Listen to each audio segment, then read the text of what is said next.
To be honest, I don't remember every detail except that I can tell you the shock was real. I have very thick shock absorbers, as you can imagine, as I know you do. The shock was real. The pain was very deep.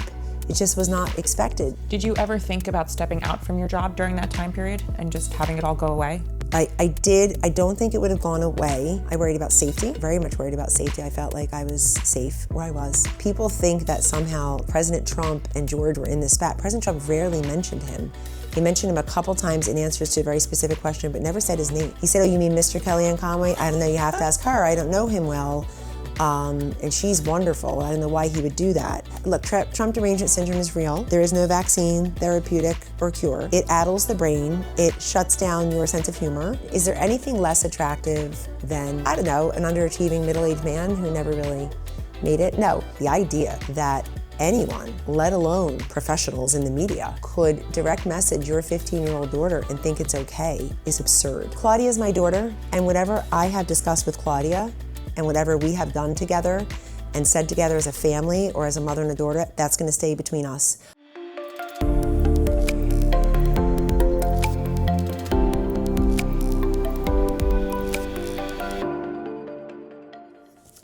Hi, everyone, and welcome to today's episode of the Katie Miller Podcast. I'm so excited to be joined here today by a dear friend, Kellyanne Conway.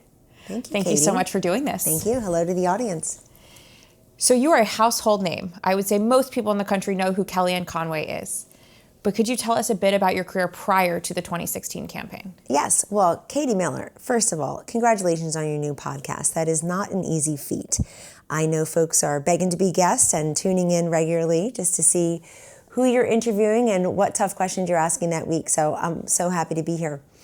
So I turned 50 on Donald Trump's inauguration day. I literally was born January 20th, 1967. And so when he asked me to be campaign manager earlier that summer, one of the last things I said to him was, you know, Mr. Trump, I believe in the hand of God, I believe in fate. And I turned 50 on inauguration day. We'll either have the birthday party of a lifetime or I'll take the kids to Italy. And he was very polite about it. I don't know that I was really that forthcoming or clear in what I was saying. He's a busy guy. He was very polite about it, but my kids didn't get to Italy until 2022, I'm glad to report. And so I had an entire career before that. I was a lawyer by 25, admitted to practice in Pennsylvania, New Jersey, Maryland, and the District of Columbia. I clerked for a judge here in Washington, D.C. for a year. I learned an awful lot there. But prior to that, during college, I had worked for a guy named Dick Worthland. He was Ronald Reagan's pollster. Frank Luntz helped me get a job there for $8 an hour in the summer of 1988. And I feel like I learned at the knees of the master, as the saying goes, where you learn about survey research, how to construct questions, the science and the art of polling. And I learned that over the course of 14 or 15 months at the Worthland Group. Then I left and went to law school. So I'm a fully recovered attorney. I practiced very briefly. And I love having a law degree, particularly in Washington, D.C. I think unlike other cities, I learned early on, Katie, unlike other cities, at the time anyway, in the 90s, I felt D.C. really revered bald heads and gray heads. There's a certain seniority and pecking order and protocol and a hierarchy. You see that on Capitol Hill. The folks who have the senior positions, by and large, have been there the longest. And so I felt having that objective credential, a law degree at 25, was distinctive. And I also felt it was a way for me to always support myself. And that has been true. So when I went to law school, I got out of law school, I had accepted an offer at a local law firm as a first-year associate after my clerkship. And instead I went right back into polling and I worked for Frank Luntz all through the 1994 contract with America, the Newt Gingrich Republican Revolution.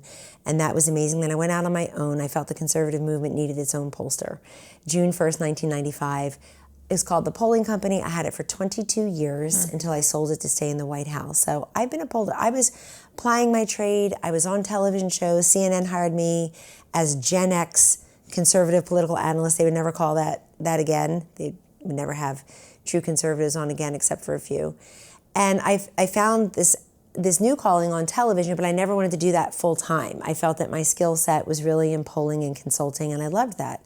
So I had given advice to other presidential campaigns, to down ballot candidates. A lot of our work was, you'll appreciate this, a lot of my work was forced by what I call the New Boys Network. They always say, was the Old Boys Network, was the Old Boys Club bad to you? I'm like, no, the Old Boys Club loved me. I reminded them of their daughter, their nieces, their secretaries, whatever, their housekeepers. They loved me.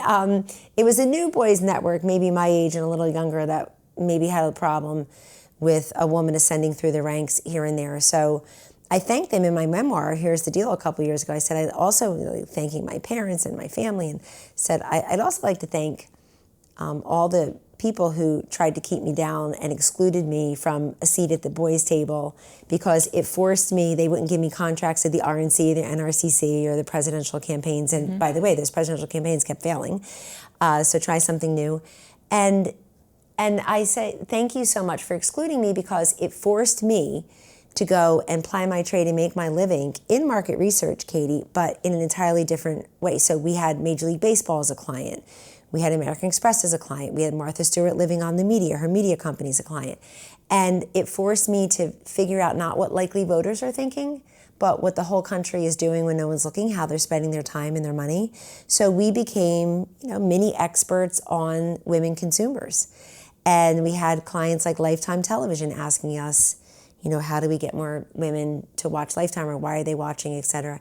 And we were able to translate that to politics eventually. I think it took an outsider to the political system, Donald J. Trump, to hire more outsiders who had never really been accepted or assimilated into the establishment so much, whether people were jealous or overzealous or just, the petty, peevish folks. They still are. God bless them. I pray for them all. Whatever it was. They're now all the anti-Trumpers because they didn't get a chance. Thank you. They're all the never-Trumpers. And is there anything less attractive than, I don't know, an underachieving middle-aged man who never really made it? No. So in any event, I always had a smile on my face. I always tried harder. They'd give me focus groups. And were you very political? I grew up in a very non-political household. I grew up in a house with my mom, her mom, and two of my mom's unmarried sisters. So these 4 Italian Catholic women raised me, only child in the house.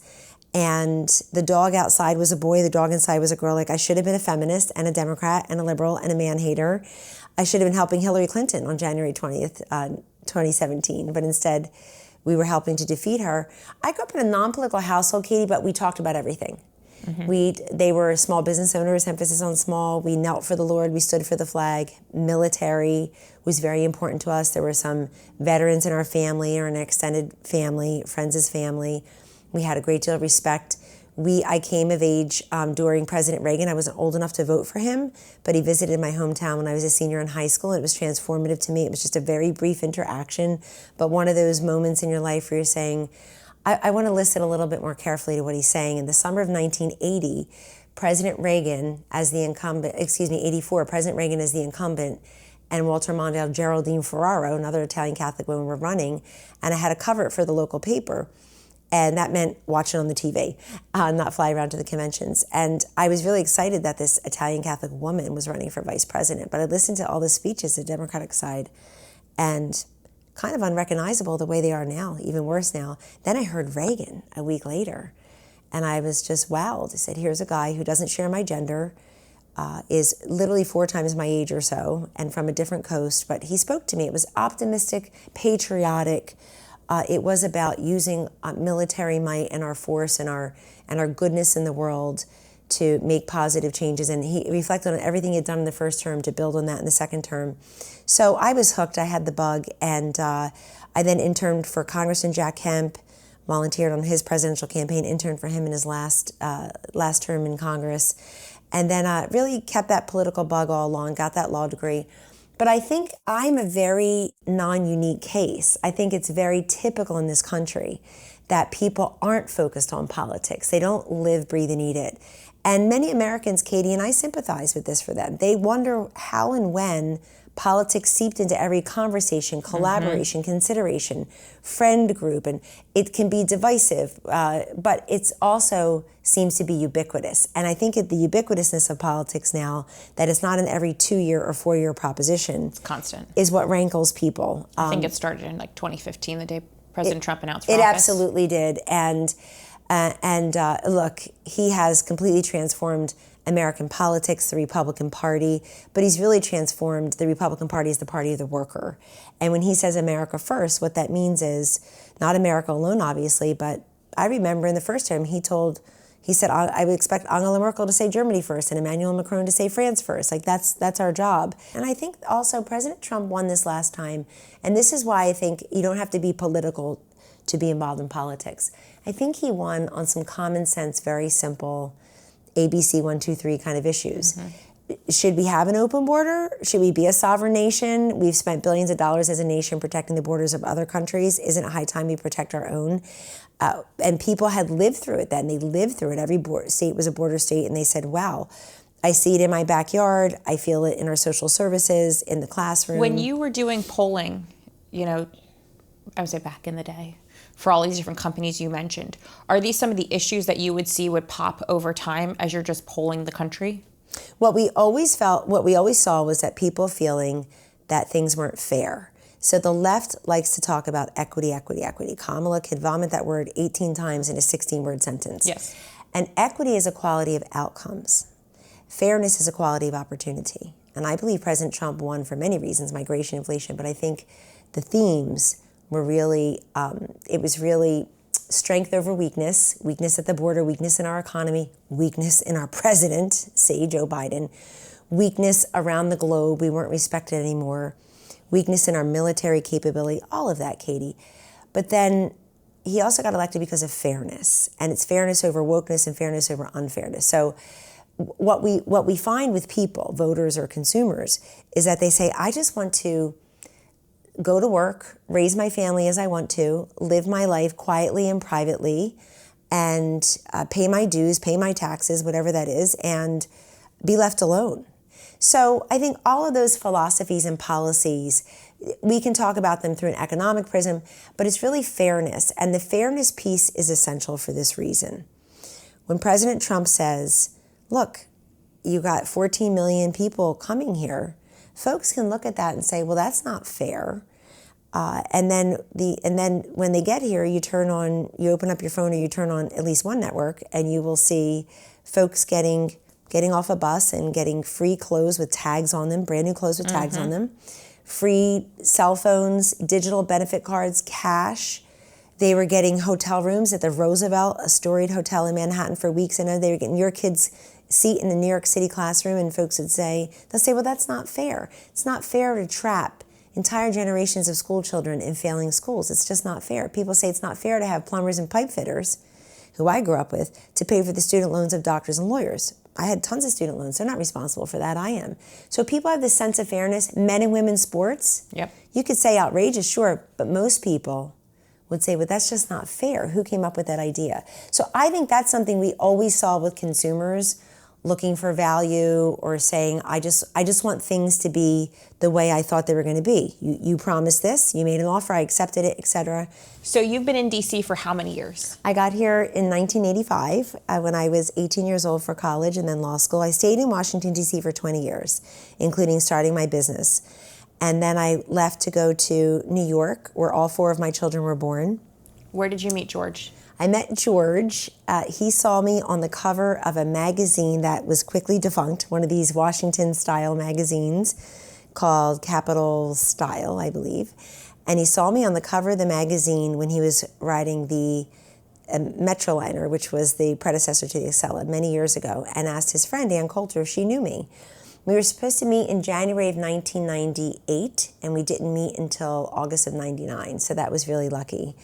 And he was in New York. He's a renowned lawyer who made partner at a very prestigious law firm at the age of 30, graduated Harvard at 20, Yale Law School at 23, a real overachiever in his academics and in his career. And when we met, I had been in a relationship for many, many years that had broken off a couple years before that. A guy who's fairly well known now, and a friend and a client who's a great person. And anyhow, I really wasn't open to dating. I'd taken up running, and I was focused on my business, and I had a dog, and all of that. And but George was, my friend asked me, my friend Betsy said, so do you like this guy, George? he seems to be around a lot because he wants to go to the Yankees World Series and the ALDS, and then we're going to the Philadelphia Eagles game. So that's as bipartisan as I ever am. I root for the New York Yankees and the Philadelphia Eagles. And I said, oh, do I like him? I said, I find that his near constant presence does not annoy the hell out of me. And she said, that's like head over for the rest of us. So anyway, and then we got married in 2001. Before 9/11, we bought a condo in Trump World Tower on the 80th floor, and then 9/11 hit, and many people were pulling their contracts. And our original closing date was right after that, and it got pushed a little bit. But so we built a life there, but I still had my business here, and I still had my home here that I bought as a single woman in Virginia.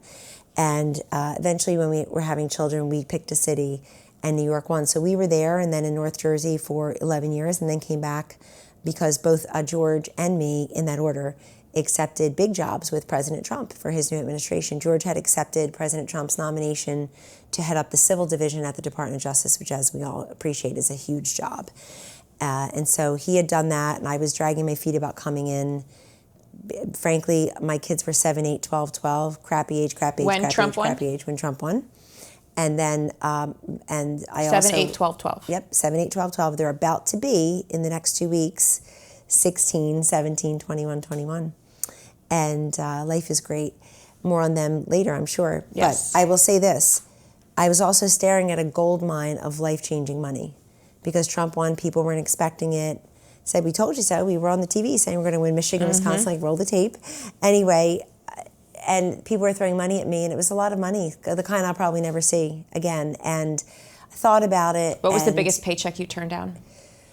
Oh boy, 8 figures to buy my company at the time, which I don't think it was worth anything near that. But and I'm not a lobbyist. They weren't buying that. They weren't really buying access to President Trump because I wouldn't do that.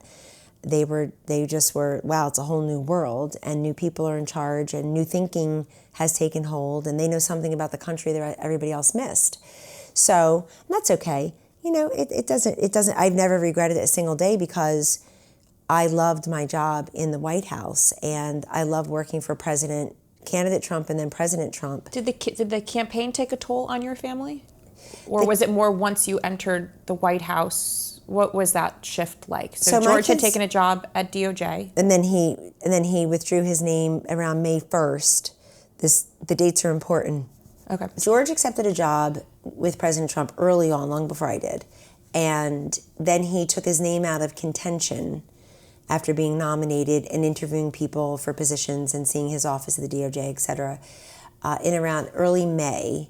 And the dates are important because other people, not George, like to reinvent history about that. And so he took his name out of contention. He wrote a beautiful note for the president, and he posted it, and he said, it's just not the right time for my wife and I both to have big jobs. So then I was counselor to the president in the West Wing. And he said, of course, I still support you and my wonderful wife and your agenda and all. So that was May of 2017. And so did it take a toll? My kids were used to a working mom. I have worked since my first job legally on a blueberry farm when I was 12. It was legal. Everybody calm down. Don't give them any trouble. It was legal to pack blueberries. And I did that for 8 summers, and I loved it. And I learned about teamwork and how if you work, somebody pays you for that work. And we were paid by the piece. You had 12 pints in a crate to pack, and so I got 16 cents for an entire crate. That's 12 pints, and I figured out the faster I went, the more money I would make, etc. And I've been working pretty much ever since, and I love to work, and my kids were accustomed to that. Any working mom, I think, has to concede that there are changes and shifts and sacrifices you make and you should make, and you're expected to make, and everybody out there is saying, oh no, it's not fair, it has to be 50-50. Good luck with that. And I think it's very important that, at least I know for my own self, it's very important to work and have something outside of just my children for my own mental health and my own mental sanity. And there is definitely a trade-off that occurs, but I think it's a good example for children. Yes, and to each their own. By the way, we've done plenty of research projects over the years, Katie, with respect to stay-at-home moms and women who work outside the home, working moms. And, this mommy wars was a little bit of an over-fictionalized creation. It's got got some truth to it, where some people feel maybe insecure about the choice they've made one way or the other, or the circumstance they're in. Let's not kid ourselves. Many women don't choose to work. They must work, and they're supporting themselves and their families. I was raised by a single mom, I'm sure, who never thought she would have to go back to work. She wouldn't have 6 kids. She was one and done. It's enough. But she was put in a situation at the age of 26 where she was divorced with no child support and no alimony. I met my father years later when I was 12 or 13 years old. Oh, wow. And so she had the support and love of her family, but when you have a child, you know that you are responsible for that child or children in our cases. And so I give her a tremendous amount of credit. And I think I learned by watching that if it's important to have a skill set and a way to support yourself in case your husband loses his job or you lose your husband.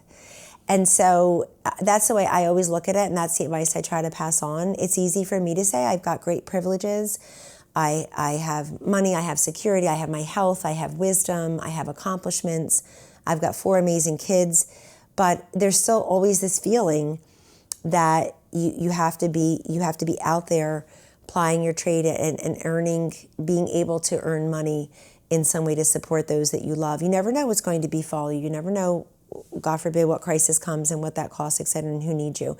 But I grew up in a very happy, albeit, fatherless household. I mean, we had extended family, the men in my life, the uncles, the friends of family. It was a great way to grow up in the 70s and 80s in Little South Jersey. I didn't know what I didn't know. And I got married late. I got married at 34. George was 37. All 4 of our children were born when he was in his 40s. I was 37 with the twins, 41, and then 42, almost 43 with my last, yes. So I was quite surprised. And everybody out there saying my daughter's too old, or I'm too old, or my eggs are too old, excuse me. They like to say that there are no eggs left in your 40s. I had 2 rolling around in there somewhere. Their names are Charlotte and Vanessa. They're 17 and almost 16. So, I mean, God's been very good to me. I feel very blessed. And I think for me, as a professional woman in the 90s, when I graduated law school and then clerked for the judge and went out on my own, I had to, for me, everybody's different, but I had to wait to get married. I had to defer and delay, but not deny altogether marriage and motherhood. And Katie, I like to tell women, as long as you are a product of your choices and not a victim of your circumstances, you're doing just fine. But only you can know that. Only you can make your choices. The saying is, our thoughts define us, our habits, our thoughts shape us, our habits define us, and really our choices are what distinguishes us. And I always tell my kids among the 3 most important choices you'll make are where you go to school, not just for your education, but the people you meet and maybe a life partner, maybe friends, professors who impress you, et cetera, or not. Where you go to school, whom you marry, or if you don't, and what you do when no one's looking. Those are incredibly others on mommy's list, but those are 3 important ones.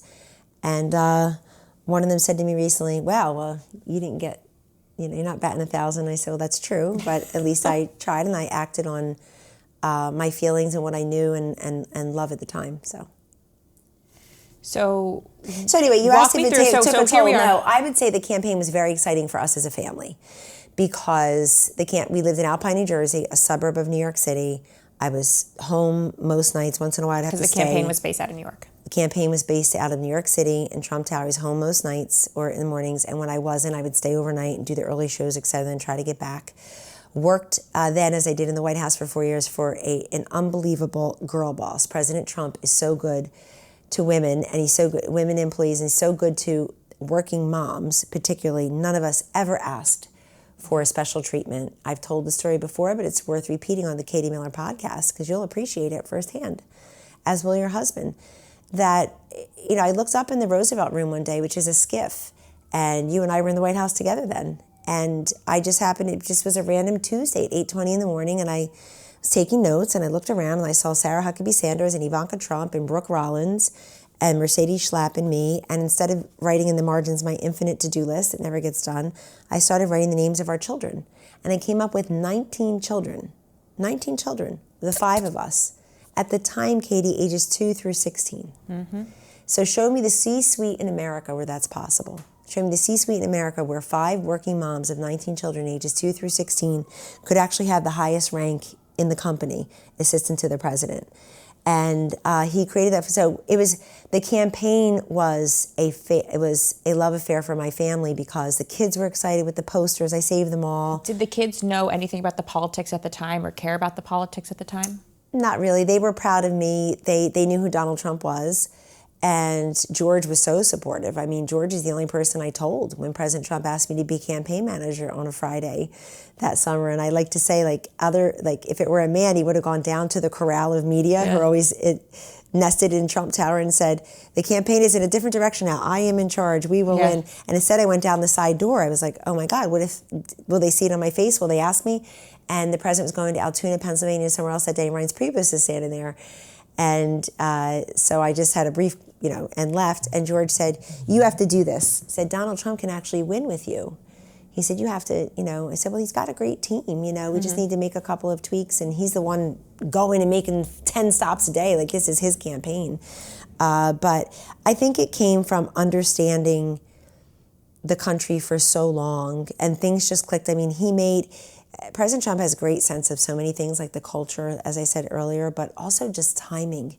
He hired me to do a poll. Michael Cohen, that one, called me in 2011 to do a poll for President Trump about running against President Obama, or Mr. Trump running against President Obama. And the poll said it was going to be a tough climb. Obama's special. Do I think he could have been beaten? Probably. But I said to Mr. Trump at the time, I said, Mr. Trump, you'll never truly know what America thinks of you until you're actually a declared candidate because you're Donald Trump. And it's hard for some people to say, why would he want to do this? He's already Donald Trump. Yep. Other politicians are motivated by power and fame and money and a big staff and the ability to fly around the world or have their own plane. Check, check, check, check, check, check, check. Already had a brilliant, beautiful wife. Check, check, check. And so it was hard for them to believe that he would want to do that. And Melania at the time went one step further. She said to him, she had been around him for years and she saw the way people reacted to him. And she said, Donald, if you run, you have to be ready to be president because you will win. She had faith from the very beginning because she had watched it up close all that time. And her instincts are incredible. Mm-hmm. She sees so much and she knows so, and she just shares so much with him. And that's private for them. But I've witnessed it, like just the wisdom and the perception where she's seeing and reading and listening and understands what's going on in the culture, understands what he's thinking. So, no, the campaign itself was wonderful. On election night with my husband, George, crying in his MAGA hat. It was a black and white MAGA hat. She did it. He was so happy and our family was so proud. So then fast forward to, May, he leaves his position, steps out. What happens next? Yes, so he's never confirmed because they were still waiting for confirmation. Well, he starts to turn on Trump. He starts to tweet, and in 2016... Was there something that happened? There was something that happened. His first tweet was about Don McGahn and the Department of Justice or something, or a judicial decision. It's all a blur at this point because I didn't believe it was real. Sean Spicer was coming toward me in the East Room. We were all in there for an event. And he's got his phone in his hand. And he said, is this George's tweet? And I said, it can't be. George doesn't tweet. Because in 2016... which was known as the year of the tweet because of Donald Trump and Twitter and his ability to use social media to connect with people directly and cut out the middleman. So George makes a Twitter account. I didn't believe it. He had a Twitter account, but he never used it. He never tweeted. In the year of the tweet, George Conway sent no tweets in 2016. So I'm sure he's well over 100. Do you think it was something with Don McGahn or someone encouraged him to do so? No, I don't think it was Don McGahn or anybody. I think George saw that and stepped in and stepped up and wanted to make his voice known, but it was, he deleted a bunch of them at the beginning, as I recall. To be honest, I don't remember every detail except that I can tell you the shock was real. I have very thick shock absorbers, as you can imagine, as I know you do. The shock was real. The pain was very deep. It just was not expected. And just so we're clear, Katie, none of us, or our spouses, we don't owe allegiance to a political party or a candidate or that issue or this idea. We owe allegiance, to the country, to God, if that's how you believe, but we all took oaths to the Constitution, as you know, you've taken it. But George's allegiance was to me. The vows were to me. And I think if there was a change for either one of us in opinion about this presidency, then the place to discuss that is at home. Privately. And that's the way we always did. So when you go home, did you guys discuss this, or did you gloss over it, or? Well, I'm not a gloss over it kind of gal, and I was really trying to mitigate it. I was also trying to understand. I was trying to mitigate the damage for our kids, because it's funny, when we were in the White House, I would say from time to time, Ivanka Trump and Sarah Huckabee Sanders, like their kids were ages like 0 to 4, 7, whatever it was. They were small. And gosh, when they're older, when they're teenagers and tweens, they read everything. And, to hear at school, does your daddy hate your mommy now? It's very hurtful. And they're just their children. Not that the media cared much. They went right for the jugular years later. They exploited your children. Direct messaging a 15-year-old girl, asking her to tell her more about her family. By the way, just because I know they're watching, I know they watch your podcast, I have those direct messages, the ones that my daughter shared with me. And I'm, a fully recovered attorney, but I know about statutes of limitations, and I know about... So the Christian in me has not really been able to find forgiveness for all of them yet. They're so awkward around me. I think they just wonder... If you know. Well, because they think they thought they would just do me in. And if somebody's family or child is shrapnel, so be it, in the service of getting Clicks. Trump. By the way, the media's job is to get the story, but they believe that their mission, their calling in life is get Trump. They don't do either at this point. Their goal is to be the story. There he is, yeah. Their goal is to be the story. So no, it was very hurtful. And then I think George got a new following. He got fans and folks on social media. So when you guys would talk at home about this, obviously I think you both understood, maybe only you understood, what, your children seeing this later. But yet it still continued for years. So if you go and you look, I'm sure you won't find many responses from me, if at all. I was asked 1 or 2 times what I thought, and do you think the president should go out? And 60 Minutes wanted to interview me and us, and all the morning shows, they'll deny it again, have those texts. And I ended up just giving a brief interview unexpectedly to Maria Bartiromo. She was here in Washington. I gave her an interview for one of the business shows. Right. And she started asking me about it, and I just gave her the answer. Like, it's very hurtful, and I believe in discussing family matters privately. And and it's funny because people think that somehow President Trump and George were in this spat. President Trump rarely mentioned him. He mentioned him a couple times in answers to a very specific question, but never said his name, because that's what President Trump does. He doesn't say your name if he just doesn't want to make you relevant. And he said, "Oh, you mean Mr. Kellyanne Conway? I don't know. You have to ask her. I don't know him well, and she's wonderful. I don't know why he would do that." And so, but it was really few and far between. I can't say when I walked into the Oval Office for a meeting, if the president called me for something, if I was just working on something, minding my own business, that was this overhang. It wasn't. And I had a lot of support from family, extended family, friends, his friends, a lot of his friends. They just didn't understand what it was, because he so adored me and so loved our marriage, our Do you think it was just the celebrity of it all? I don't know. I think you can have George on your podcast and ask him, but I don't know. I even hate to think about it, but I will say that when whoever wants to read Twitter over time, they'll see who was active and who was basically silent. I mean, to this moment, I'm not on Instagram, TikTok, Facebook.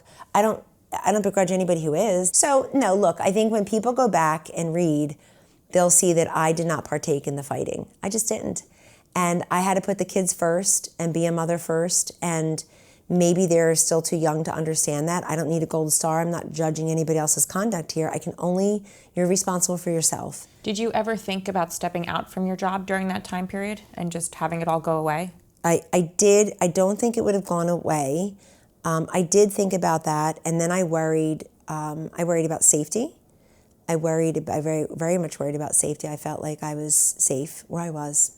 And I definitely was respected, but I really also felt like I was safe. And you know what, Katie, I also love my work. This is such a beautiful country filled with amazing people, and you should not have these jobs in the administration, let alone the West Wing, unless you feel that way, regardless of party. Like, you have to love the country so much. You're sacrificing time, your health and sleep. You're sacrificing money, certainly. You're making so many sacrifices. You have to love the work and the people that it impacts.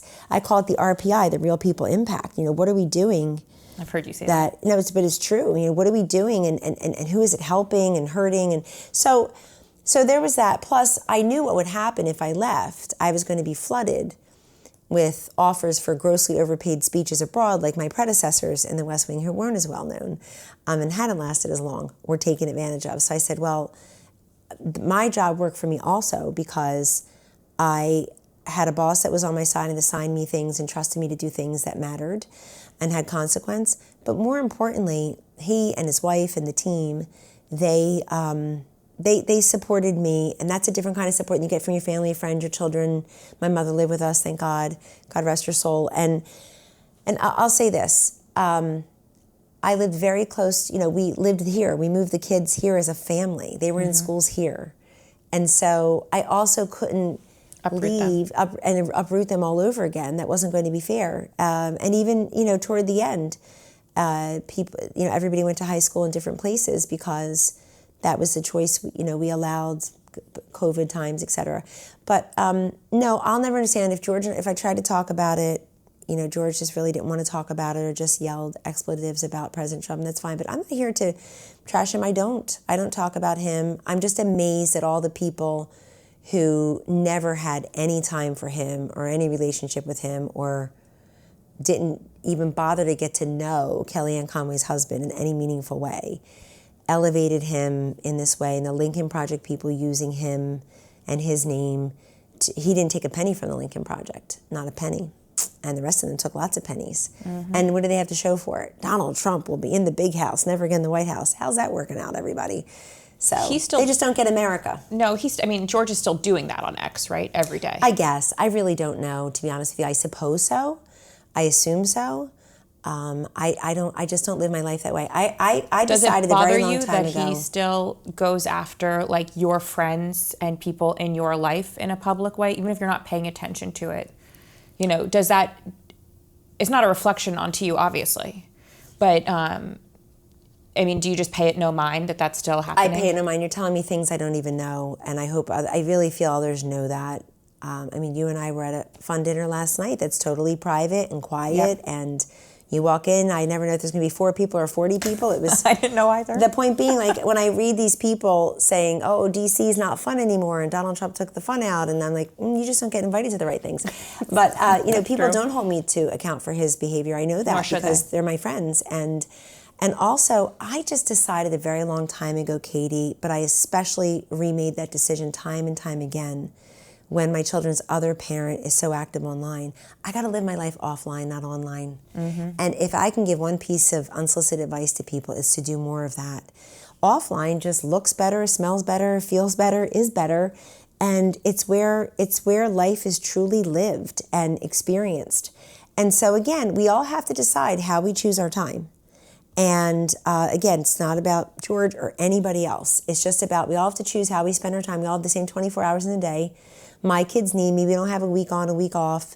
They live with me. The kid, the fancy new age word, co-parent, just fine. I wish him well, etc. But I will say to the women out there, 50 years after my mom got no child support and no alimony, I didn't either, because I didn't qualify for it. 50 years after she didn't ask for it, didn't demand it, I didn't qualify for it. So it's a very funky time. And, when people say, oh, we're all the same, and it's like, okay, thanks for that. But anyway, I'm happy and healthy, and I hope George is. Certainly, he's the father of my children. We've been married for a very long time. He's the only person I've ever married. But you stayed together throughout the entire administration and didn't divorce until the end. Was that intentional by you, just to try to keep everything together for the kids? It was we certainly weren't together as a couple, yes, I wanted at least to make sure everything else that we were dealing with came first. And I want to just also say something that I've said to my children very recently. Divorce is not a great thing. It's a terrible thing. That's not judgy. I am divorced. My mother was divorced. My father was divorced 3 times. I get it. But I want people to understand, like, it's got to be, for me, the choice of last resort. And when I say, Katie, that, because I think a strong, healthy, forever marriage is a beautiful thing. And when you say for better or for worse, that implicitly means you're going to tough things out. for richer, for poorer, in sickness and health, etc. You're going to tough things out. Things are going to get hard. Maybe your best day is your first day, your first year, your second year. But things are going to get hard, but you manage through them as a couple, and we did. We absolutely did that over time. Bad health diagnoses, burying loved ones who we miss dearly, being there for each other, ups and downs professionally. Again, being the only two parents in the world, two people in the world responsible for these beautiful children. So we did that beautifully and for a very long time. So for me, for somebody who's telling you, as long as women feel like they're mostly products of their choices, not victims of their circumstances, I felt it was one of those rare times in my life where I was without a choice. I felt I had no choice but to file for divorce, and it's very sad for many reasons, because it is the end of a relationship, it's the end of an institution, it's the end of. But I felt it was necessary, and I explain that to my kids. I don't want them to ever think that I, anyway, took that lightly or glibly, or that the, quote, haters won or whatever. I mean, these are miserable people. Have you seen these people? Terrible. Terrified, terrible, thin-skinned people. Yes. And I knew the toll that divorce had taken on my mom and other people in my life. It's not a great thing. And so, but it was necessary, and I've come out on the other side, very happy, very healthy. Is your relationship with him better now that you're divorced? It's fine. It's fine. We have these kids. They know that we're there for them. Did the kids get to choose who they spend their time with or where they go to school and keep things consistent? They do. They're old enough for that. They absolutely do. They're old enough for that, and we respect that. As I say, they're we've got 2 adults and one about to be, quote unquote, on her way to college, God bless her, and then the youngest one is almost 16. And so, yes, they do get to choose that, and they know they are loved and respected and cared for. And I have to say, I'm an only child, and George is an only child. I love that these kids have each other. Like, it's not cliche to say the greatest gift I've given these kids is each other. They can fight like siblings and love like siblings, but they have each other forever. So at the time when Claudia was posting a lot on the internet, you mentioned reporters messaging her for all of these stories.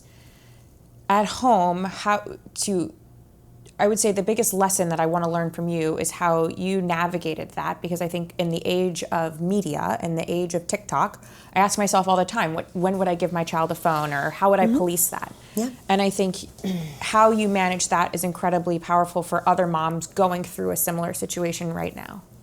So can you walk us through a bit of that time period? Yeah, but let me just start out with Claudia. I mean, objectively, I know I'm biased because I'm her mom and we're very close. If I showed you my phone right now, it's Claudia. Do you do the dead air conversations now where you just sit on the phone all day? We do a lot. We do plenty of live air, dead air. I am just astonished about the spectacular human beings that my 4 children are. They really are, and God bless them. Claudia is objectively beautiful and brilliant. She's entrepreneurial. She's smart. She's very generous and loving. The time she spends in care and in service of the elders in our family is truly remarkable. But all 4 of my kids are remarkable. They're all individuals. I love them all equally, and I respond to them individually. And Claudia needed a different kind of love and nurturing and response at that time. The idea, just so we're clear, the idea that anyone, let alone professionals in the media, could direct message your 15-year-old daughter and think it's okay is absurd. It's completely absurd. But these are the same people who think you can just hand a 14-year-old birth control or send, pills to the front door along with the Amazon give them delivery dog hormones food. to change their gender. Yeah, all of it. Thank you. All of it. And so I believe there ought to be some kind of standards. I'm not a big regulation gal, as you can imagine, a big limited government gal. But I think there should be some kind of standards and rules. It turns out there aren't any, Katie, not in this country, what is the rule? Okay, so if you're 15 and you can't smoke, vape, drink, vote, get your ears pierced, see an R-rated movie, drive, you can't do a million things that every young woman wants to do because you're not of age yet. Imagine if it were, I don't know, and a lot of the female reporters got off the hook because they felt they were allowed to direct message a 15-year-old girl. Whereas a male reporter might be seen as, what are you doing, messaging a 15-year-old girl? Well, the same thing you're doing. And the reporter who first outed her is our daughter. She's a basket case. And I'm not even going to say her name because she's not worth it. And it turns out, she cries on TV. She's been fired from 3 or 4 jobs. She once, as somebody showed me, she once, had a mask on. She's like, I'm not going to even put it down for a sip of water for 7 hours on my way to California or Seattle. It's like... Just Taylor Lawrence? Maybe. And anyway, just like when you dig into these people, and then she has the audacity to come up to me at the Democratic Convention. So I should come back for a sequel and go through that one. But again, like, who are these people who are afraid of their shadows, have no idea what it's like to be a mother, have no idea what it's like to be, grew up very privileged in Greenwich, Connecticut, and went to boarding school in Switzerland. That's her, but she has no idea about her life, none. And so, but I do blame other people, and people should say we should blame Claudia. She knew. Claudia is my daughter, and whatever I have discussed with Claudia, and whatever we have done together and said together as a family or as a mother and a daughter, that's going to stay between us. I bet I can go make $10 million today. Someone will give me an interview, a book deal, it ain't happening, folks. That's my daughter. And I am a mama bear, and we're not done here for a very simple reason, because that shouldn't happen. And I really, Claudia's got a million different things going on at all times. And she, as I say, I have encouraged her to at least think about maybe starting a center for, women and girls, or find a nonprofit that already exists that's not woke, that's, very reasonable, really gets the money and the care to girls about tech safety and all of that. She's got some good claims on her hand. She does. Does she see it now? Like what Claudia's other people did to media. her? Well, Claudia's off social media. First of all, I had her on my podcast a year ago. I don't have that podcast anymore. I had her on my Fox Nation show. And I think it was the most watched episode, and the president's after that. He came on after that. So at that time, it was the most watched. And everybody can pull it up for themselves, Fox Nation. Yep. She was still 19. She was just almost 20 then. But the poise, it was 9/11. She lived near Ground Zero. It took her forever and a day to get there that day. The poise, the intelligence, the balance. She had gone to the Democratic Convention. She said, I think young people are excited about Kamala Harris, but I don't put her on a pedestal. I just see her as someone who... Are her politics still the same now? I don't know. I think Claudia has a very strong will and a very open mind. Absolutely. My mom always said, what I say to Claudia, my mom always said, you're going to have one just like you. And yes. And, but anyway, she is, we're great. And people will come up to me and say, some guy tried recently, and I was on the phone with Claudia, your daughter hates you. And I said, no, she doesn't. I said, do you want to talk to her? And I'm like, I don't need to explain to this pot-bellied, middle-aged guy with clothes on from 3 days ago, who's a big hot mess, what my life is. That's the thing. Katie, I want people to know that I said live offline, not online, but I want to go a step further. Motherhood is not performative. It's not, you don't execute and then get a result right away. Like, you do it for all the incentives in our system and our culture now are almost the opposite of what motherhood does as a reward. The reward of motherhood is just in the doing, is in the everyday. I'm not a great cook, but I'm a consistent one. So I try to make for them, making sure you're there in the morning when they're leaving for school or taking them to school. Just motherhood is about presence. And the irony for my job in the White House is, because they're all under my roof and we live together, you can be present, you have to be present and patient. Everybody loves their kids, that's a natural thing. But the way you get peace and the way you get that connective tissue where they'll look you in the eyes and you can have conversations and is by being present and patient. And so I just, we're telling our kids, be honest and be hardworking and be generous and be kind, get enough rest and take care of yourself. And they need to see that on us first. They really do. What did your other kids think of that time period? Obviously when Claudia was posting a lot online, etc., I'm sure that took some toll on just going home and dealing with all of that. What were the other kids thinking, doing, feeling similarly to her?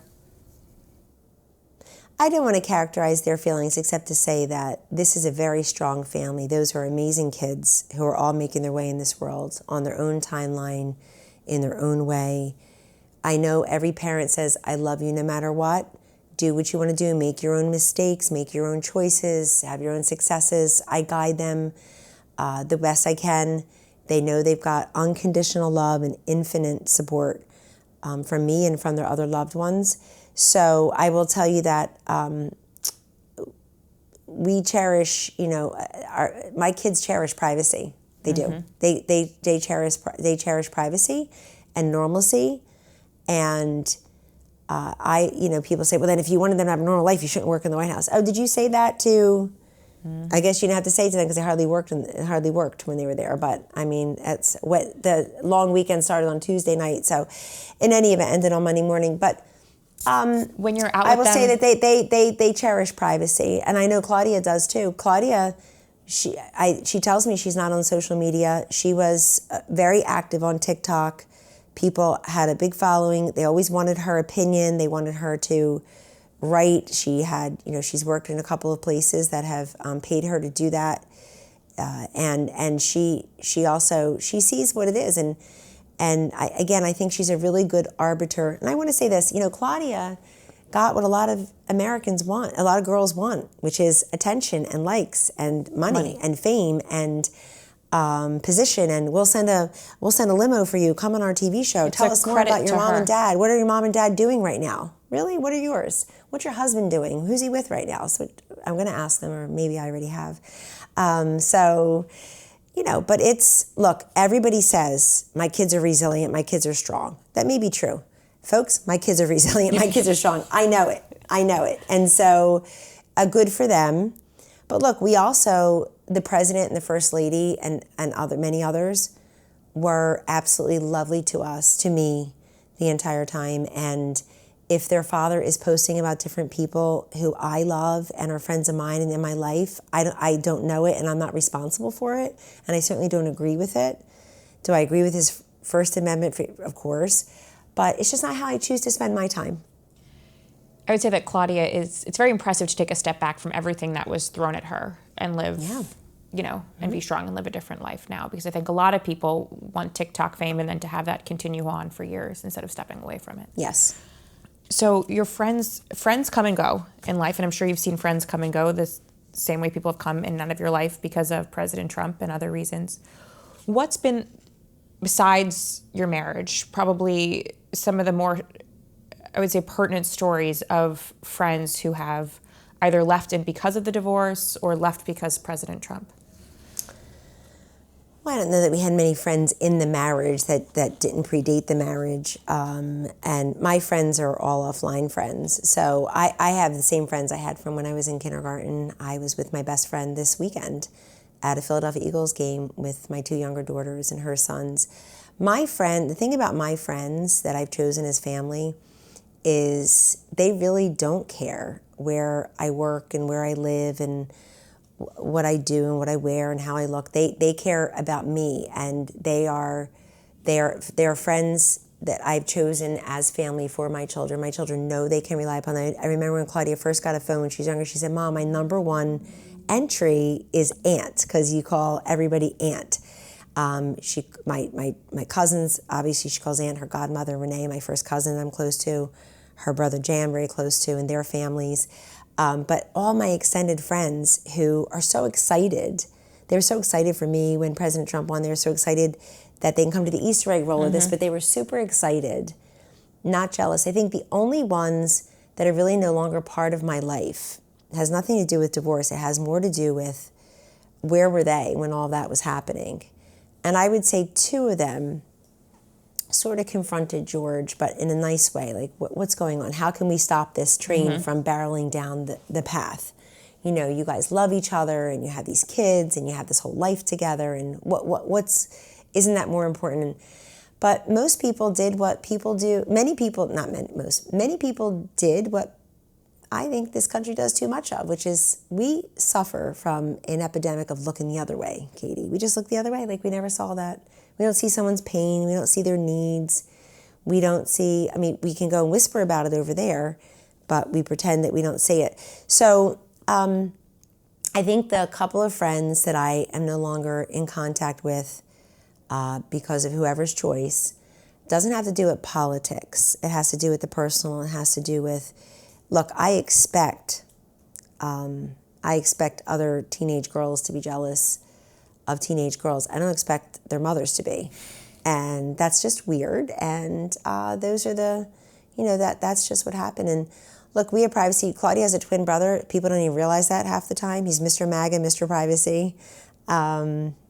He's exactly, he and his friends here for the inauguration, 10, 12 deep at the house is really fun to see, and at the Wildwood rally. But what I love is not even like the excitement part of it. I love how they discuss issues. I didn't know half of what they know at the age of 20 and 19. And it's great to hear that, but to your point about President Trump and how politics has just taken over a large swath of the country. Well, it has, but Katie, people just, look, Trump derangement syndrome is real. There is no vaccine, therapeutic, or cure. It addles the brain, it shuts down your sense of humor, and it just obsesses, it becomes like an obsessive problem where everything is through the lens of Trump, Trump, Trump, Trump, Trump. So, yeah, but you know what? I think we take our cues from President Trump on that. He went through more than anybody, obviously. Insulted, investigated, impeached, indicted, tried to imprison. I mean, just terrible what they did to him, his family, his business, all of it. His staff, his friends. And there he is. It's a great American story about resilience and about not letting other people define you, about you thinking that there's a greater call, a higher purpose to your time here. And I remember when he was out of office and I would go visit him at Mar-a-Lago or we'd talk on the phone. I remember during one visit I said, you don't have to do that. We'd all love to have you back, but you don't have to. And the only reason I said it was because I care about him. Yep. And he doesn't have to, but he wanted to, and the country wanted him to. So on the flip side of losing friends, who was or is still your best friend in the Trump administration? In the Trump administration? Oh, that's such a great question. I honestly have so many. Of course, I love the Millers, and I've known you forever. Danced at your wedding, which was unbelievable fun. Great stories from your wedding, actually, a lot of fun.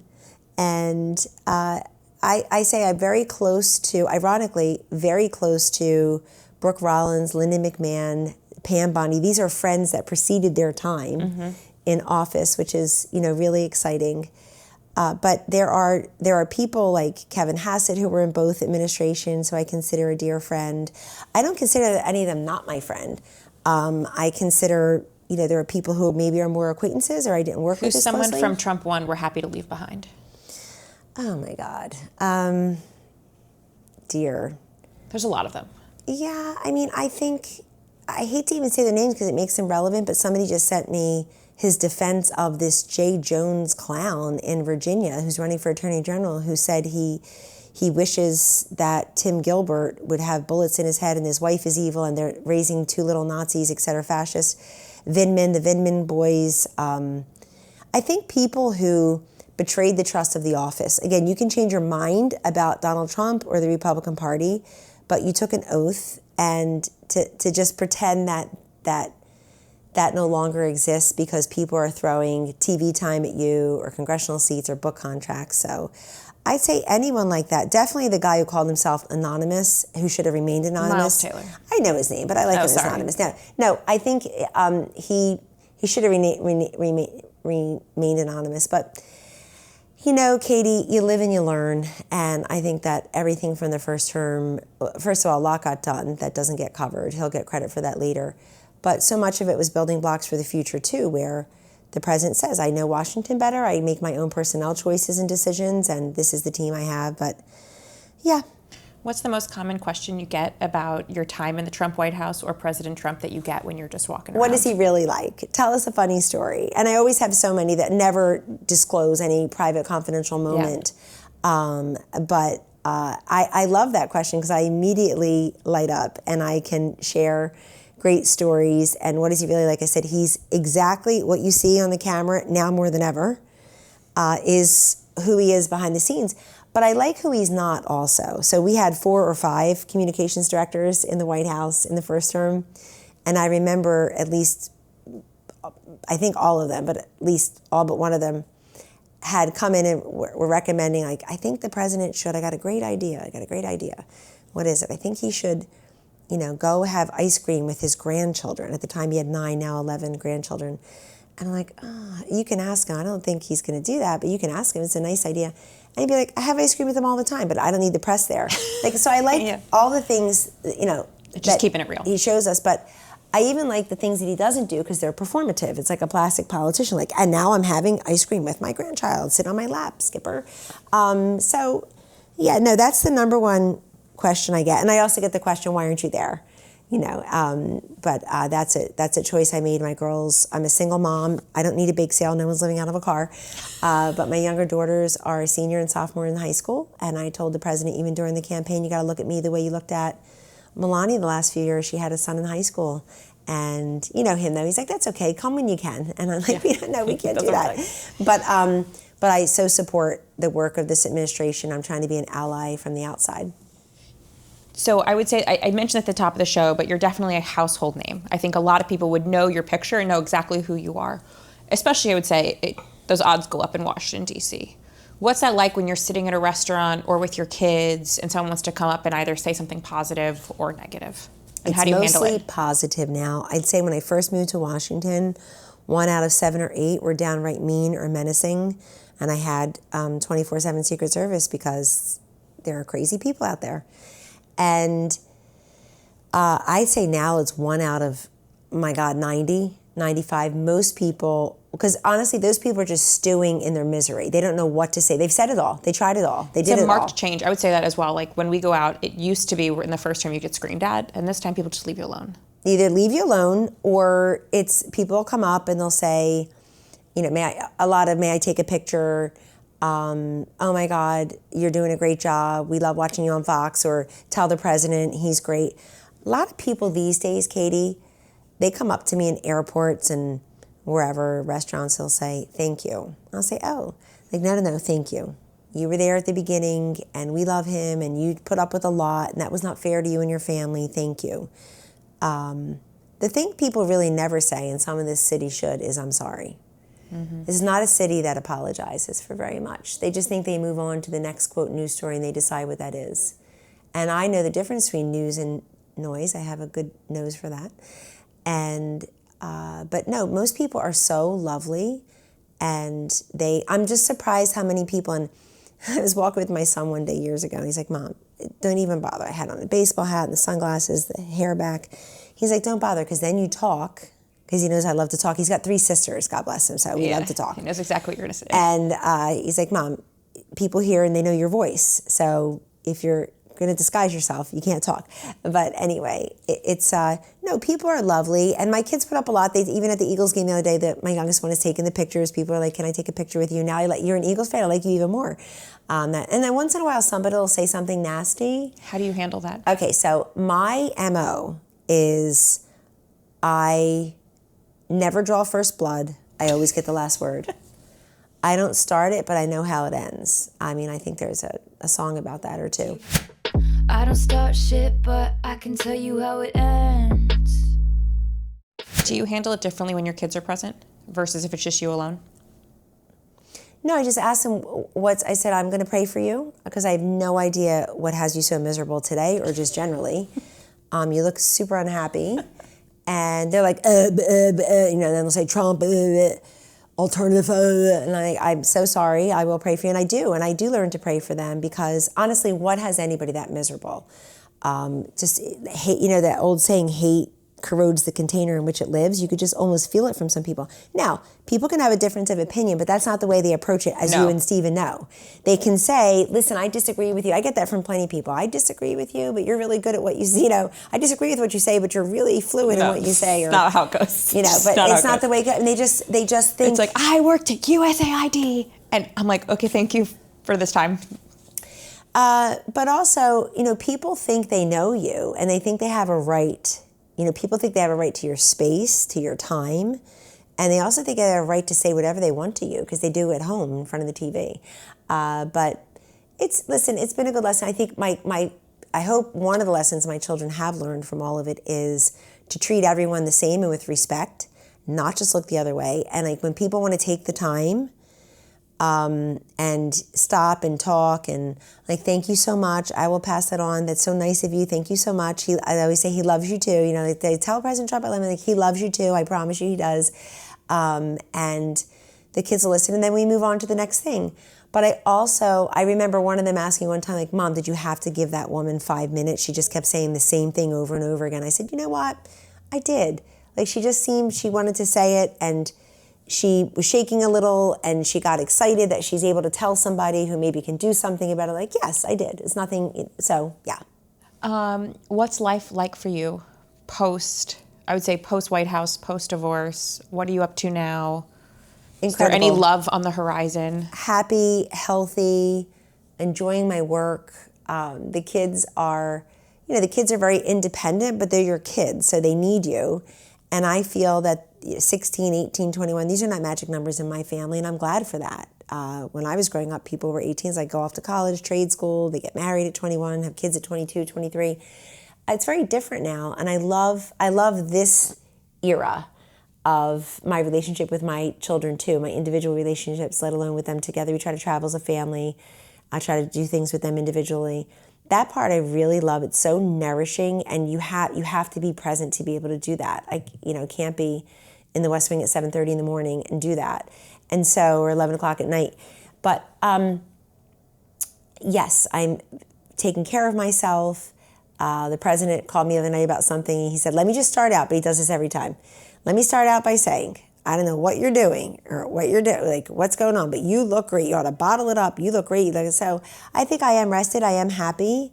I think I wore on my face a lot of, the stressors of what was happening in my marriage and my family because I didn't understand it. And I solve problems for a living and I make things happen. And you want to be the protector and the supporter and the love generator for the entire family unit. And I really wanted to make that work. I wanted that to be protected and restored. And so, but yes, I'm content doing very simple things too. My life has had a lot of big highlights in them, and I still do that. I travel for work, I travel for fun.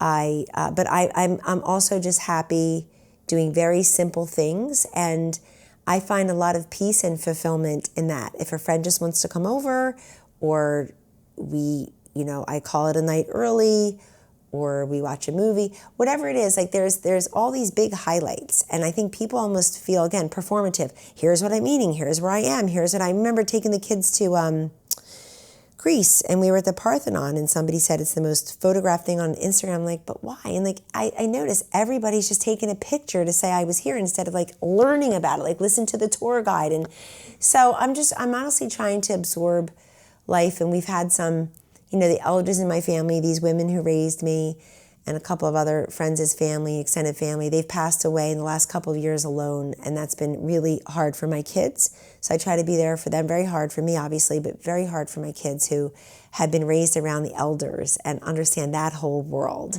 Mm-hmm. And when they come back to my childhood home, I was raised very modestly, but filled with love, and I had abundance in everything that matters most. I didn't know what I didn't know. And my childhood room is now a hallway between the existing rancher where I grew up and the addition that we put on to have a couple extra bedrooms when we visit. So I know they see that, and they know that too. So no, my life is very happy, and I feel like I do have time for friendship and exercise and any love clients. On the horizon? I've been dating a guy for a while, and he's very special. And the president, I've never actually revealed the video, but the president met him and called him handsome stud in front of 800 people. I think you were there. It was just very funny. He's like, he's a handsome stud. I hadn't heard that phrase in a while. It's very, very apt. No, he's very good to me and very patient with the fact that I have many, my heart is filled for my kids. Where did you meet?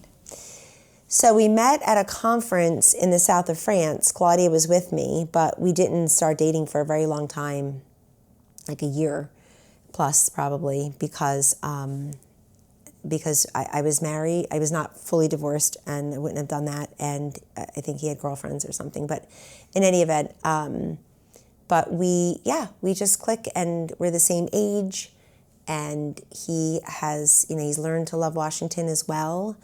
And he, may or may not go into the government. That's his choice and his decision, but those options are there for him, which is great. So yeah, it's been nice to see each other's worlds also. And he has really, I think he's a great example, Katie, of someone who did not know Washington well and was a Wall Street guy and the Miami guy, and grew up in Maryland. But when you see Washington at this age and stage, it's an exciting place. And I hear that all the time from some of the cabinet secretaries and their spouses.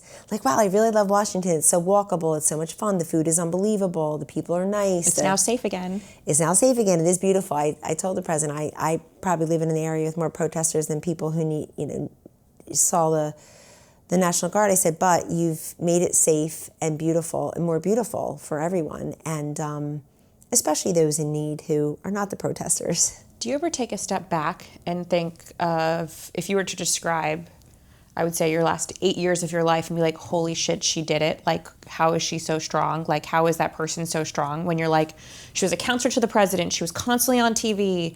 She had Secret Service detail to protect, her security. She was going through a very public, divorce, marriage, had, was a parent to 4 kids at the same time. And you're like, holy shit, how did I do it? When you actually take a step back through the looking glass? No, because I need to stay humble. And I think as long as you have some sense of humility and gratitude for what you do have and what you have done, and a sense of wonder and adventurousness, which I have still, I guess I'm proud, but I think I'm really pleased and I'm grateful, and I'm mostly grateful to God for seeing me through all of it. I'm most grateful to God for seeing me through all of it, but I'm very grateful to my children and my loved ones also. And look, I'm grateful to George for giving me, which was a loving marriage and these 4 wonderful kids, and also sort of the grace and the space to see when things aren't working and have ended in the way that I had never intended. So, but Katie, I think because of the way I was raised, I will always be that much more in awe of people who do great things every single day and don't realize it and don't get recognized or respected or even acknowledge it to themselves. That, I did it with resources. I know the President of the United States. I worked for him. I have, I've got resources. I can fall back on things, and I'm older. I look at the people. It had to be really hard for people like my mom in the 70s and 80s to be a single mom, even though she had family support. It had to be super hard for my 2 grandmothers who had true health injuries that compromised their mobility and never complained about anything. So, no, it's pretty cool. And that's the one thing. I mean, people need to take from this story, not politics. They have to take from this story strength and resilience, not just of me, just of America. We're going to celebrate America 250 next year, and I really hope folks can put aside whatever the this, the that, and the other is, and just applaud the fact that a country this young, you go into museums and churches and around the world, and they're hundreds of years older, 1,000 years older than our country. And that you appreciate the freedoms that we have and our daughters have, that they don't have in other, girls and women don't have in other countries. You just, the fruits and the blessings. And so I'm always very aware of that. And without that, I think I could be bitter or resentful or self-congratulatory. So I think once in a while when one of my children says something that borders on commendation or an atta-girl about the work I've done, it's so much more meaningful to me than almost anything, because it means that they saw that and it matters to them and they think that's cool. I remember asking, one of them and I were having a conversation, one of my daughters, not that long ago, and I said, did you ever mind that mommy worked? Would you have preferred? And she said, absolutely not, because that's who you are and you gave us a great example, and you always say it's to support yourself, and you're there when we need you, et cetera. And so The answer is not to say, oh yeah, stay-at-home moms. The answer is to say, that's the choice you made and that's how we know you. Maybe they'll make a different choice. But no, I'm glad that listen, you don't know what you're made of until you're really tested. That is true. And they've, put us all through the ringer. All right, so now we're going to play a lighthearted game. Oh, boy. Would you rather? We've played this on every single episode of the Katie Miller podcast. Okay. Would you rather have a reality show made about your family or a docuseries made about your career? Oh, what's option C? Probably a docuseries about my career, just because I don't want the first one. We already had that. So I would like it. I'd like it to be that, because I'd like people to see the arc of the career. It didn't start when I was 50 in 2017. It started long before that. Would you rather run a campaign for Kanye West or Anthony Weiner? Anthony Weiner, and I'd make sure he lost. Perfect. Would you rather do karaoke night with Sean Spicer or a dance-off with Sarah Sanders? Dance off with Sarah Sanders, and I've done it, haven't we? Would you rather do another 4 years of daily cable news hits from the White House or 1 year running focus groups with nothing but teenagers? That is brilliant. Since I do the latter all the time as a second job, I would say, actually, I'm going to do the focus group with teenagers for a year, and I'll tell you why. We pick on the kids so much as adults, like, oh, they're on their phones, oh, they don't look at us. It's like everywhere I turn, Katie, adults are on their phones. Yeah. Their parents and grandparents are on their phones. It's not just the kids. Yeah. I think there's great wisdom with these kids, and I think technology is their native tongue, and we can learn a thing or two from them. I'm doing the focus groups. Would you rather moderate a debate between your ex-husband and President Trump or take art lessons from Hunter Biden? I don't want to do anything with Hunter Biden. And so I'm going to moderate a debate between, yes, my ex and our current president. I love that. What shows are you binging right now? I'm terrible about watching TV. I watch things late and people make fun of me. They're like, well, you're watching that for the second time, right? Like Breaking Bad I watched last year for the first time. My cousin's like, you're doing the third time. And I'm like, no, it's my first. I binge watched Your Friends and Neighbors recently with John Hamm. I liked that. It's very clever. And I'm trying to binge watch a couple other things, but honestly, it's terrible for me to tell you that I don't watch a lot of TV. What's the last book you've read? The last book I reread was, we probably shouldn't talk about that one. Okay, the last book I read was, believe it or not, Mike Waltz's Hard Truths. When he got the job as National Security Advisor, it had been sitting on my desk for a long time. There's two on my desk for a long time that I had breezed through and not read enough. One is by Kevin Rudd, who is the ambassador, Australian ambassador to the U.S., and he talks about China. He's a Sino expert, and he talks about the U.S. and China. I had dinner with him recently. Yes, so yes. Great guy. And familiar. Love the book, actually. It's very prescient and smart. And then the Hard Truths by Mike Waltz, because I wanted to understand, I knew him as a congressman, then I knew him as National Security Advisor, I knew him as a father and a husband, but I wanted to see the arc of his career from Green Beret, like what inspires people who are in the military to then run for office and then do what he's doing now. He's at the UN. So those happen to be the two on my nightstand. What's your biggest irrational fear? My biggest irrational fear is fire. What's your daily routine look like? My daily routine is I'm up very early. That comes from having dogs when I was single, whose bladders don't know what time it is, and then they sleep the rest of the day, and then being a mother. So my daily routine is to get up maybe an hour before everyone else, exercise if I can, 20 minutes on the Peloton. I don't have patience for 30, but do that a couple times a week, lift weights once or twice a week, and get breakfast ready for the kids. Read as much as I can. So I read a lot of news before I go to sleep, because now you can read tomorrow's news. Mm-hmm. Instead of a recap, you're actually getting a preview. And then I tend to read my favorite newspapers, maybe scroll through Twitter, but not as much anymore, because I'd rather just go right to the newspapers. And then I do what moms do. I make sure everything is ready, the laundry, the dishes, etc. And then I start my work. I like to get ahead of that. There are things at night I'm trying to do, and I'm like, I'm a little too tired for that to be as cogent as it needs to be. Let's shelve it till the morning. I like to get ahead of that. And I put on, I watch a lot of business news. I put on Fox News, of course, Fox and Friends, but I watch a lot of business, Fox Business also, because I like to, I really like to learn about that. And then I'm with my kids. I talk to all four of them in the morning. 2 of them are there, sometimes 3.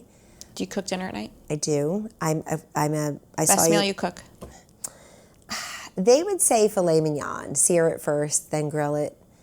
I think anything Italian is still my best one, just because I grew up learning that. Chicken parm or homemade meatballs or all of that, lasagna. They also tend to like my salmon. I did that last night before I saw you at dinner. It's like I made dinner and then went out. But I don't think I'm a great cook, but I'm a consistent cook. I like them to smell it and know it's going to be there, and they look for it. Do you believe in gentle parenting or FAFO parenting?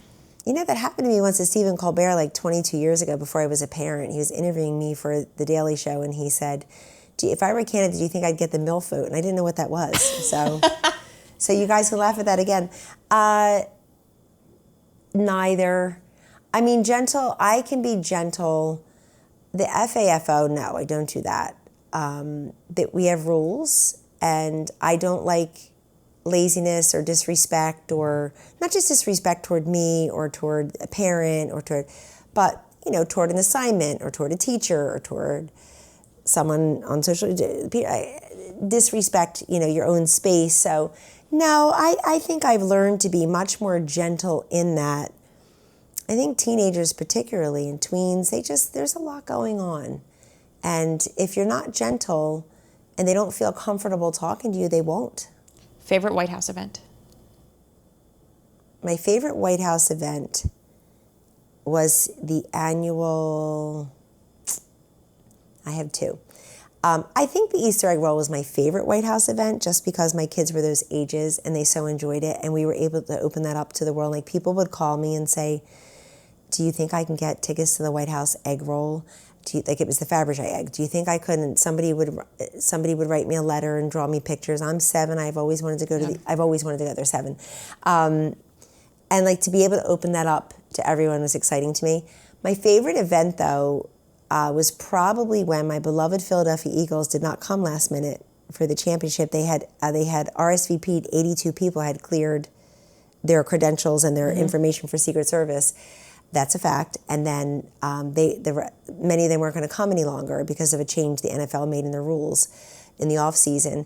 And so we converted it into a Celebrate America event. So everybody still came, and many of the Eagles fans were coming and say, we like the Eagles, but we really love the president. We came anyway. Yeah. And it just turned into like a really terrific event. And I would say probably anything having to do with the military, anything having to do with when we would have, and Stephen would be at many of these, obviously, angel moms and dads. Like, I don't know if I want to call them an event, but when we had them in round tables and all, you really feel the impact of the consequence of why you're there, and how it does matter who the president is at any given time.